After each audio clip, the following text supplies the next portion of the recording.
رحيل مستر بيسيرو، جوزيه بيسيرو، عن تدريب نادي الزمالك.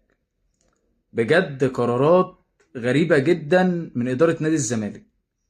مرة جروس يمشوه، ومرة بيسيرو برضو يجيبوا شهرين ويمشوه. أنا مش فاهم، يعني أنا بجد مش مبقتش فاهم خالص يعني. طب أنت جبته ليه؟ يعني أنت جبته ليه؟ حاجة بجد غريبة جدا، يعني أنا بجد أنا مستغرب. أنا مستغرب اللي بيحصل في الزمالك ده والله.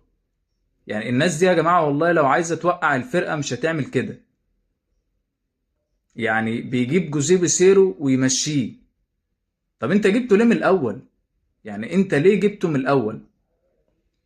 يعني وفلوس بتدفع على الفاضي كده. ايه يا جماعة ده؟ يعني انا مش فاهم والله.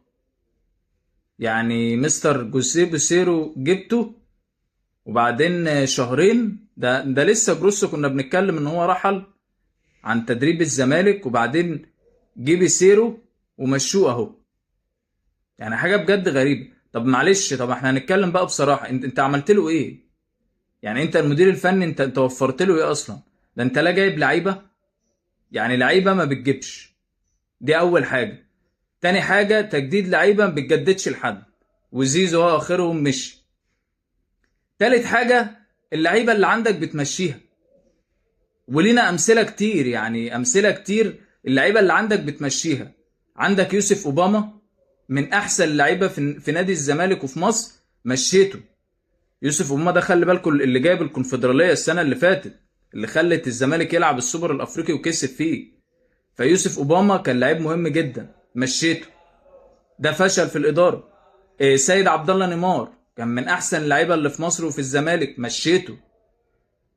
حاجات علامات استفهام كبيرة جدا يا جماعة والله. أنا بنحلل كورة، يعني إحنا بنتكلم ككورة. سيد عبد الله نيمار مشيته، يوسف أسامة نبيه لعيب كويس جدا برضه مشيته. وكذا لعيب، يعني كذا لعيب انت بتمشيه، وفي الاخر تجيب مدير فني ويمشي. طب انت وفرت له ايه؟ ده انت لا بتجيب لعيبه ولا بتجدد للعيبه، واللعيبه اللي عندك بتمشيها. يعني انت بتنشأ اصلا وعندك ايقاف قيد، واللعيبه اللي عندك بتمشيها. اللي هي موجوده عندك بتمشيها، بتقول لهم يلا اتكلوا على الله. فبجد لا، حاجه غريبه جدا.